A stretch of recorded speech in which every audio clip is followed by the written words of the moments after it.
Welcome back guys, thank you so much अभी तक जो आपने सपोर्ट किया है। तो कहानी की शुरुआत जो है वो नैन्सी नाम के एक लड़की से होती है, जो कि एक घर पे चाय पानी बांट रही होती है, क्योंकि इस घर में जो शादी होने वाली होती है कुछ ही दिनों में। तो अभी जो है यहाँ पे बहुत से मेहमान आए हुए होते हैं, तो इनकी जो है अभी काफ़ी मस्ती चल रही होती है। लेकिन तभी एक अनजान गाड़ी जो है इनकी तरफ आती है। वो गाड़ी जो है इनको टक्कर मारने की कोशिश करती है, लेकिन मार नहीं पाती। हालाँकि वो एक दूसरे गाड़ी में जाकर टकरा जाती है। तो ये लोग सोचते हैं कि इसके अंदर जो आदमी बैठा होगा वो शायद पिया होगा, तो ये लोग चेक करने के लिए जाते हैं। तो वो जो आदमी है जो कार के अंदर है, वो इनकी तरफ जो है वो हमला करता है अजीब तरीके से। तो 5 घंटे पहले जो है एक दवाई बनाई जाती है, लेकिन मार्केट में लॉन्च होने से पहले जो है उसको ये लोग थोड़ा सा टेस्ट करते हैं, सैंपल किसी को भेज के। जहाँ पे ये दवाई बनती है वहाँ से ये 2 पैकेज भेजते हैं। एक्चुअली 4-5 उसमें बोतल होती है छोटी सी, लेकिन उनमें से एक जो है वो कांच की जो शीशी होती है, जो भी उसके अंदर थोड़ा सा ही होता है मेडिसिन, तो वो एक करीमा के घर में पहुंच जाता है। करीमा के घर में जो है उसका पति रहता है, जो कि बूढ़ा हो चुका होता है थोड़ा सा, लेकिन इनका कोई बच्चा नहीं होता है। तो ये लोग उसकी प्लानिंग भी कर रहे होते हैं। तभी वो दवाई जो है इनके घर में तो पहुँच चुका था। तो करीमा का पति का नाम होता है टोनी। लेकिन घर पे जो ये दोनों ही नहीं रहते, इनके साथ और भी 3-4 लोग होते हैं जो कि इस घर में काम करते रहते हैं, बाहर का अंदर का भी। तो टोनी को जब ये मेडिसिन मिलता है तो वो चेक करता है एंड उसको इस्तेमाल भी करता है। थोड़ी देर बाद जो है टोनी का बेटा भी पहुंचता है, जिसका नाम होता है रोहन। रोहन के पत्नी का नाम होता है एशली एंड इनका एक बेटा होता है जिसका नाम होता है मार्टिन। टोनी का बेटा रोहन जो है वो यहाँ पे एक काम के लिए आया था। एक्चुअली वो किसी कंपनी को बेचना चाहता था, तो उसी सिलसिले में जो है वो अपने बाप से बात करना चाहता है। जब वो टोनी उस दवाई का इस्तेमाल करता है तो वो थोड़ा सा अजीब सा दिखता है। एक्चुअली वो थोड़ा सा जवान दिखता है। तो ये लोग देख के जो है इनकी गांड फट जाती है पहले तो, कि ऐसे कैसे हो सकता है एक बुढ़ा जो वो जवान हो गया थोड़ा सा। एक्चुअली उसकी जो 5-10 साल जो उम्र जो है वो कम हो चुकी थी, उसके जो सफ़ेद बाल होते हैं वो काले हो चुके थे। एंड ये जो है वो कुछ ही मिनटों में होता है, तो ये लोग शॉक हो जाते हैं बिल्कुल। एंड तभी ये टोनी कहता है कि वो एक नया दवाई खाया है तो उसका कमाल है ये। तो टोनी जो है वो कहता है कि वो फैक्ट्री को जो है वो बेचना चाहता है। वो एक कुछ प्रोजेक्ट लाया था, एक्चुअली वो वीडियो फुटेज, जिसमें वो कुछ बहुत से ऐसे बनाया था। मे भी वो प्रेजेंटेशन होती है जिसको वो बेचेगा उन लोगों के लिए। तो टोनी जो है वो मना कर देता है। वो अपने बेटे को जो है वो कहता है कि उस कंपनी को या फिर फैक्ट्री को जो है हम लोग आगे और बढ़ाना चाहिए, अभी बेचने का कोई टाइम नहीं है। एक्चुअली यहाँ पर हमें ये पता चलता है कि रोहन की जो पत्नी जो है यानी कि एशली, वो डाइवोर्स एक्चुअली वो तलाक लेना चाहती है रोहन से। तो वो भी सोची थी कि अगर ये कंपनी अगर बिक जाती है तो हम लोग जो है एक्चुअली वो अपना एक्स्ट्रा बिजनेस शुरू कर सके। तो गांडू और जो है वो रोहन के साथ रहना नहीं चाहती है, लेकिन उसका पैसा चाहिए उसको। वो ये भी नहीं सोचती है या फिर देखती है कि इनका एक छोटा सा बेटा भी है जो कि ज़्यादा अभी बड़ा भी नहीं हुआ है। तो जैसे कि टोनी जो है मना कर चुके थे कि वो कंपनी को नहीं बेचेंगे, तो यहाँ पे थोड़ा सा झगड़ा होता है इनके बीच में। लेकिन ये जो टोनी जो है जब इनके साथ बात कराया था तो वो अजीब से बिहेव कराया था, जैसे कि उसके बॉडी के अंदर जो है कुछ हलचल हो रहा है। तभी टोनी जो है इनके सामने उल्टी करता है, खून की उल्टी, एंड मर जाता है। ये लोग बिल्कुल भी समझ नहीं पाते हैं कि एक्चुअली हुआ क्या, कि अचानक ऐसा क्या हुआ था, कि क्योंकि कुछ देर पहले जब वो तो बिल्कुल सही थे, लेकिन अभी अचानक वो उल्टी करके मर चुके हैं। लेकिन अजीब बात ये होता है कि कुछ मिनट के बाद जो है टोनी जो है उठ जाता है, लेकिन उसकी जो नॉर्मल बिहेवियर होती है अभी वो नॉर्मल नहीं होती है। वो एक इन्फेक्टेड की तरह जो है इनके ऊपर हमला करता है। ये पूरी तरीके से जो है वो अग्रेसिव एंड पागल हो चुका था साला। वैसे टोनी का एक और भी बेटा होता है जिसका नाम होता है गोलू। गोलू जो है अपने खिलौने के बुतीई के साथ जो है वो मार देता है गलती से अपने बाप को ही, टोनी को। लेकिन ये होना चाहिए था, क्योंकि टोनी जो है इन्फेक्टेड, वो इन सब की गांड मार देता है बुरी तरीके से। ये लोग अभी सोच में पड़ जाते हैं एक्चुअली हुआ क्या। एक्चुअली ये चीज़ क्या था कि ऐसी के कौन से ऐसे बीमारी आ चुकी है कि जो सामने वाले को पहचान भी नहीं पाती है, उसका परिवार होने से भी अपना। तो वो जो गाड़ी जो है जो कि उस शादी घर में जो टकरा चुकी थी, उसको वो गाड़ी जो यही घर से ही निकलती है। इसको कुछ दिया गया था सैंपल या फिर जो भी उसको कहीं पे ले जाने के लिए, क्योंकि ये लोग जो इस आदमी को भेजे थे पुलिस के पास, लेकिन रास्ते के बीच में कुछ ऐसा हो जाता है जिसकी वजह से जो ये आदमी जो है पुलिस के पास जा ही नहीं पाता है, सीधा अपनी गाड़ी से टकरा देता है उस घर में, घर के आगे। तो जब ये लोग चेक करते हैं कि उस गाड़ी के अंदर से कौन सा गांडू है जो कि ऐसे चला है, तो वो आदमी जो है उसके अंदर से निकल के इनके ऊपर हमला करता है, क्योंकि वो इन्फेक्टेड होता है इसलिए। तो ऐसा नहीं है कि यही 2 थे, इनके वजह से जो है यहाँ पे और भी 4-5 इन्फेक्टेड हो चुके थे।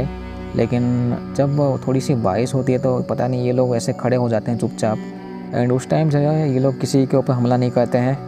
तो टोनी तो मर चुका था, उसका पत्नी घर में जो ये लोग थे जिसका नाम है करीमा, ये लोग जो है इस घर से भागने की पूरी तरीके से कोशिश करते हैं, लेकिन यहाँ पे जो ये अलग हो चुके थे, क्योंकि रोहन जो है अपने बाप के साथ तो होता तो है, मार्टिन जो है अपने बाप के साथ होता तो है रोहन के साथ, लेकिन उसकी माँ के साथ नहीं।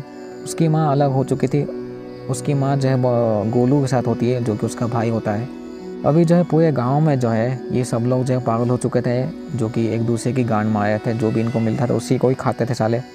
एंड डेफिनेटली यहाँ पे जो बहुत से नॉर्मल लोग जो होते हैं वो चेक करने के लिए जाते हैं, लेकिन उसके बाद जो उनकी गांड मारी जाती है बुरी तरीके से इनके द्वारा। तो ये लोग जो भी ऐसे बाहर खुले में घूम रहे थे वो लोग बच के जाते हैं थोड़ा सा। ये लोग बचते बचते जो है एक घर के अंदर पहुँच जाते हैं, लेकिन रोहन जो है वो थोड़ा सा जख्मी हो जाता है इन्फेक्टेड के द्वारा। एंड मैं भी ये लोग उसी घर में पहुंचे हुए थे जहाँ पे शादी होने वाली होती है शायद से। इस घर से ये लोग बाहर नहीं निकलेंगे, क्योंकि बाहर जो है इन्फेक्टेड घूमे होते हैं, तो ये लोग चुपचाप से घर के अंदर होते हैं। तभी चश्मे से रोहन जो है वो अपने बेटे के ऊपर हमला करता है एंड करीमा के ऊपर भी। ये लोग पूरी कोशिश करते हैं अपने आप को बचाने की। तो इसी चक्कर में जो ये जो चश्मे से इन्फेक्टेड जो होता है वो एक लोहे के किसी नुकीली चीज़ में घुस जाता है उसका बॉडी, बट ये जिंदा होता है साला। लेकिन उस जगह में जो है वो फंस चुका था, तो ये दो जो है यहाँ पे कोशिश करते हैं बचने की। दूसरी तरफ जो है गोलू एंड मार्टिन की माँ एशली जो है वो पहुँच चुके होते हैं पुलिस स्टेशन में। इस पुलिस स्टेशन में जो है 4 पुलिस वाले होते हैं। तभी जिस घर के अंदर ये दोनों थे, करीमा एंड मार्टिन, इस घर में जैसे तैसे नैन्सी चली आती है। दूसरी तरफ जब वो 4 पुलिस वाले जो है, जब उनको पता लगता है कि ऐसे कुछ गांडू लोग जब वो लोगों की गांड मारने में यकीन रखते हैं, तो ये लोग भी चेक करने के लिए जाते हैं। तो ये लोग जो सड़क पे देखते हैं इनकी तरफ से बहुत से ऐसे लोग आए होते हैं जो कि पागल जैसे आए होते हैं। तो इनको लगता है कि ये चारों लोग जो है उनको रोक पाएंगे, तो ऐसा होता नहीं है। ये सब लोग जो है इन चारों के ऊपर हमला कर देते हैं, एक्चुअली तीनों के ऊपर शायद से।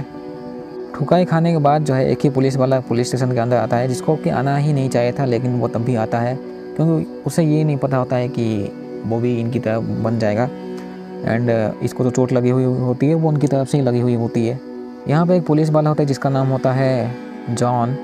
तो जॉन जो है अपने बड़े ऑफिसर को जो है बचाने की कोशिश करता है, लेकिन वो इन्फेक्टेड हो चुका होता है पूरी तरीके से यहाँ पे। हालांकि गोलू जो है वो इस ऑफिसर का गन इस्तेमाल करके उसको मारता है, लेकिन वो तब भी उठ जाता है। एंड ये लोग जो है बाहर भी नहीं जा सकते हैं, क्योंकि बाहर जो है इन्फेक्टेड पहुँच चुकी थी बहुत सारे इन सब की गांड मारने के लिए। तो सब लोग जो है अपने जगह में फंस चुके होते हैं। इनके चारों तरफ हमेशा इन्फेक्टेड घूमे होते हैं। अभी कोई अपने पत्नी से मिलना चाहता है, या फिर कोई अपने बच्चे से, या फिर कोई अपने लवर से मिलना चाहता है, लेकिन सब लोग जो है एक जगह में फंस चुके थे बुरी तरीके से। तो पुलिस स्टेशन के अंदर जो है पटाखे होते हैं, जो कि कहीं से चीज़ के होते हैं। तो एक रॉकेट वाला पटाखा जो है इस्तेमाल करते हैं, तो ये इन्फेक्टेड जो है जहाँ पर आवाज़ होती है उस तरफ ये भाग जाते हैं। तो ये लोग समझ जाते हैं कि थोड़ी सी इसे करके हम लोग जो है डिस्ट्रैक्शन पैदा कर सकते हैं, ताकि ये लोग जो है बाहर निकल सके। ये तीनों जो है बाहर भागते भी है ऐसे बहुत से ऐसे सूट बूट पहन के, लेकिन ज़्यादा देर तक भाग नहीं पाते। एंड ये लोग इसलिए भागे थे क्योंकि बाहर जो है 2 बाइक होती है, इसीलिए। जैसे कि ये लोग अभी खुले में होते हैं, तो ये बहुत सारे इन्फेक्टेड जो है वो इनको घेर लेते हैं। तभी जो है बिजली चमकती है एंड यहाँ पे बारिश होती है, जिसकी वजह से जो है ये इन्फेक्टेड जो है वो चुपचाप खड़े हो जाते हैं। वो किसी के ऊपर हमला नहीं करते हैं अभी बारिश होने तक। दूसरी तरफ जो है करीमा एंड मार्टिन जो है साथ में नैन्सी, ये तीनों जो है उस स्कूटी में निकलते हैं उस जगह से, जैसे तैसे उस गांडू इन्फेक्टेड चश्मे से बच के। जैसे कि तीनों फंस चुके होते हैं, तो इनमें से जो है एशली जो है वो गाड़ी के अंदर बैठती है, बट उसके चारों तरफ जो है इन्फेक्टेड घेर लेते हैं। तो वो तभी दूर में देखती है कि वो स्कूटी को, एक्चुअली स्कूटी तो पीछे होती है, वो तीनों को देखती है एंड अपने बेटे को भी। तभी जो है पटाखा फूटती है, जिसकी वजह से जो इन्फेक्टेड जो है दूसरी तरफ भाग जाते हैं। एंड यहाँ पर मौका मिल जाता है नैन्सी को, एंड वो करीमा एंड अपने बेटे से मिल पाती है। ये लोग गाड़ी में बैठ के जो है जैसे तैसे पुलिस स्टेशन में पहुंच जाते हैं। एक्चुअली वहाँ पे वो अंदर ही घुसा देती है गाड़ी को, जिसमें कि गोलू का जो पैर जो है वो फंस जाता है गाड़ी के नीचे ही। इतनी बुरी तरह से फंस जाता है उसका पैर गाड़ी में कि ये लोग उसको निकाल ही नहीं पाते हैं। तभी गोलू कहता है कि वो इनके लिए अपनी जान दे देगा एंड ये लोग जो है पीछे से निकल पाएंगे। तो मजबूरन जो है इनको जो है गोलू को छोड़ के जाना ही पड़ता है। करीमा एंड एशली उसका बेटा वो पीछे से भागते हैं। गोलू जो है पटाखे का इस्तेमाल करके जो यहाँ पे धमाका करता है, जिसमें कि पूरी पुलिस स्टेशन जब उड़ जाती है। ये तीनों जो है बाइक के पास पहुँच तो जाते हैं, बट यहाँ पे जो है मार्टिन की माँ जो है वो इन्फेक्टेड हो चुकी थी, जिसकी वजह से जो है वो इन दोनों कहते हैं यहाँ से निकलने के लिए। तो इस जगह से जो है यानी कि इस छोटी सी गाँव से जो है करीमा एंड मार्टिन ही जो है वो बाहर निकलते हैं इस जगह से। एंड एशले जो है वो अपने आप को गोली मार देती है, मैं भी। तो यहाँ पे सबको लग चुका था कि वो सब बच चुके हैं। एक्चुअली बस से तो नहीं थे, ठुकाई हो चुकी थी सबकी। तो सिटी के अंदर जो है यहाँ पे सब कुछ अच्छे से चल रहा होता है, तभी एक आदमी जो है यहाँ पे एक कपल, ओल्ड कपल, वो इस दवाई का इस्तेमाल कर चुकी थी। एंड यहाँ पे भी जो थोड़ी देर में जो ठुकाई सो होने ही वाली है बस। तो थैंक यू सो मच। तो यहाँ पे कोई अननोन मेडिसिन जो है वो सैंपल टेस्ट के लिए सबके पास पहुँची थी, लेकिन वो उस मेडिसिन का इस्तेमाल करके जो उनकी गांड फट चुकी होती है अभी। Thank you so much. तो मिलते हैं अगले वीडियो में। Thank you so much. Channel को चेकआउट कीजिए ताकि आपको पता लग सके कौन सी टाइप वीडियो इनको चाहने वाली। Thank you so much. ठीक है।